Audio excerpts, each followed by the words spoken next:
Keesokan harinya mereka semua pun berkumpul untuk mendengarkan pidato singkat dari Pak Kepala Akademi. Di sini ia mewanti-wanti bahwa apapun yang terjadi, ia dan Master Xiao sama sekali tak akan terlibat. Sehingga para murid harus berjuang mengandalkan kemampuannya sendiri. Setelah pidato itu, terlihat Hu Lena yang biasanya bersikap cuek, kali ini peduli mengingat hutangnya yang sudah 2 kali diselamatkan oleh Tang San.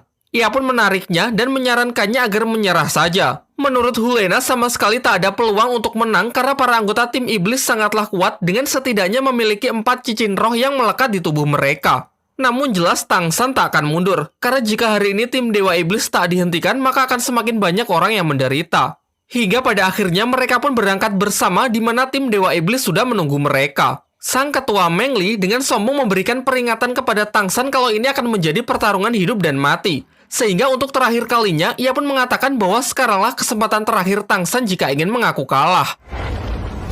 Tentu saja gertakan itu tak cukup untuk menggoyahkan tekad Tang San. Ia pun lantas menunjukkan kekuatan cincin roh pelindung yang ia miliki, diikuti oleh teman-temannya yang menandakan bahwa mereka tak akan mundur.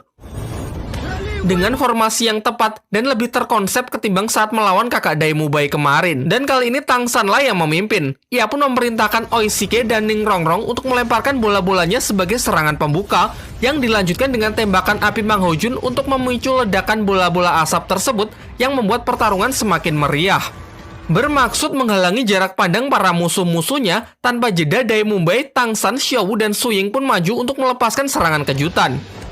Namun nampaknya strategi ini tak berjalan efektif, di mana tim Dewa Iblis dapat dengan mudah mengcounter serangan-serangan tersebut dan kembali muncul sambil bergaya untuk menunjukkan perbedaan kekuatan di antara mereka. Merasa geli dengan pose mereka, Daimubai segera mengubah pola serangannya dengan melakukan pressing dari jarak dekat. Terjadilah pertarungan 1 lawan 1 antara dirinya dengan Hua Seng, memperlihatkan kalau mereka lawan yang cocok karena sama-sama memiliki tipe roh pelindung harimau. Namun Daimubai berhasil unggul dan nyaris bisa membunuh Hua Seng. Diperlihatkan ia dan Su Ying menjadi pengalih perhatian yang cukup baik, memberikan waktu kepada Tang San untuk mempersiapkan pola serangan berikutnya. Menggunakan kemampuan jaring tali akar, Tang San berhasil menjerat musuh-musuhnya lalu menyiramkan minyak ke tubuh mereka. Sementara Mang Hojun sudah bersiap untuk menyulutnya demi memicu ledakan besar guna membakar tim Dewa Iblis. Sayangnya masih terlalu awal untuk merayakan kemenangan. Ketua tim Dewa Iblis beserta jajarannya pun mengaku tak akan menahan diri lagi dan secara bersamaan melancarkan serangannya. Sekilas adegan ini mengingatkan kita kepada scene pertarungan di bandara Jerman ketika tim Iron Man bertempur dengan Steve Rogers di film Captain America Civil War. Diperlihatkan medan pertempuran yang semakin rusuh di mana masing-masing dari mereka mendapatkan lawannya sendiri-sendiri. Akan tetapi nampaknya pertarungan dengan cara seperti ini sama sekali tak menguntungkan pihak Tang San. Karena kemampuan individu para anggota tim Dewa Iblis yang benar-benar luar biasa kuat meskipun tanpa strategi sekalipun dan hanya menyerang secara brutal. Di sini dari pihak tim Dewa Iblis ternyata memiliki fighter bertipe serangan ala Sub-Zero yang mampu mengcounter kekuatan api dari Mang Hojun, membuat jurus-jurus api roh pelindung Phoenix yang selama ini menjadi andalannya benar-benar tak berguna di hadapan lawannya yang satu ini. Keadaan pun diperparah memperlihatkan para support Sri Lanka dipaksa bertarung secara langsung yang jelas mereka dapat dijatuhkan dengan sangat mudah. Oishike yang selama ini tak pernah turun tangan dalam pertarungan fisik terlihat kewalahan saat berusaha mati-matian melindungi Ning Rongrong. Sementara keadaan Xiaowu dan Su Ying juga tak lebih baik karena perbedaan kekuatan mereka yang terlampau jauh. Sampai akhirnya di ambang kekalahannya, mereka teringat senjata rahasia dari Tang San. Setelah mendapatkan sinyal dari Tang San, secara kompak mereka pun melepaskan serangan dari senjata tersebut yang sangat mengagetkan tim Dewa Iblis. Tentu tim Sri Lanka sama sekali tak menyia-nyiakan kesempatan ini, karena senjata itu hanya bisa digunakan sekali pakai. Ternyata serangan kejut hanya digunakan sebagai pengalih perhatian, sementara Tang San sudah melompat ke atas, memanfaatkan kekuatan jaringnya guna menyembunyikan puluhan rasengan milik Daimubai, lalu segera melemparkannya untuk mengakhiri pertempuran.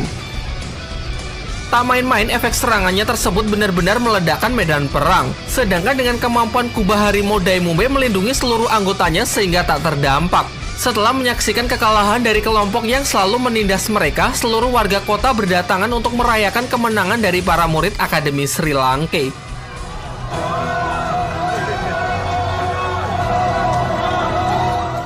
Singkat cerita, mereka semua kembali ke penginapan untuk memulihkan tenaga dan mengobati luka pasca pertempuran sebelum kembali melanjutkan perjalanan. Secara rahasia, si Q menemui Tang San untuk mengatakan langkah selanjutnya setelah mengalahkan tim Dewa Iblis jika Tang San ingin pergi menemui ayahnya, yaitu Master Hao Tian. Yaitu ia harus membuktikan kemampuannya dengan cara mengikuti turnamen pertarungan Akademi Master Roh hingga masuk ke final dalam ajang tersebut. Singkatnya, setelah semuanya pulih, rombongan Sri Lanka pun kembali melanjutkan perjalanan menuju ibu kota Tiandu. Sedangkan tim Dewa Iblis yang sudah dikalahkan diserahkan kepada warga untuk memberikan hukuman yang cocok bagi mereka. Dan ternyata para warga sepakat untuk membalas kekejaman tim Dewa Iblis dengan mengikat mereka di gurun pasir, lalu membiarkannya begitu saja. Hingga tak lama setelah itu, si Q datang menemui mereka dan mengungkapkan kekecewaannya karena mereka yang terlalu overconfident sehingga mengalami kekalahan. Kemudian tanpa belas kasihan, ia membunuh orang-orang dari tim Dewa Iblis karena menurutnya eksistensi mereka sudah tidak berguna lagi. Sementara itu, rombongan Sri Lanka kini sudah sampai di ibu kota kerajaan Tiandu. Mereka lalu disambut oleh ketua tim Akademi Tiandu dan dipersilakan masuk untuk menerima perjamuan. Meskipun sempat terjadi ketegangan dikarenakan para member Akademi Tiandu yang terkesan memandang rendah orang-orang Sri Lanka saat melihat kelakuan para pendatang ini seperti gelandangan. Beruntung suasana tak semakin memanas berkat ketua tim Akademi Tiandu yang segera meredam mereka. Setelah acara perjamuan tersebut, Tang San dan Dai Mubei dibawa untuk menemui kepala Akademi Tiandu. Dalam pembicaraan mereka, sekali lagi Tang San dan Dai Mubei ditawari untuk bergabung dengan akademinya agar bisa mengikuti turnamen demi mengalahkan kakaknya. Namun jawaban mereka tetap sama. Jika itu artinya mereka harus berganti akademi, dengan tegas mereka menolak tawaran tersebut. Meskipun memang tak ada jalan lain karena Akademi Sri Lanka jelas tak memenuhi persyaratan untuk bisa berpartisipasi. Di tengah pembicaraan mereka, datanglah putra mahkota kerajaan Tiandu. Di sini ia digambarkan sebagai orang yang tak seberapa kuat namun sangat pandai bicara.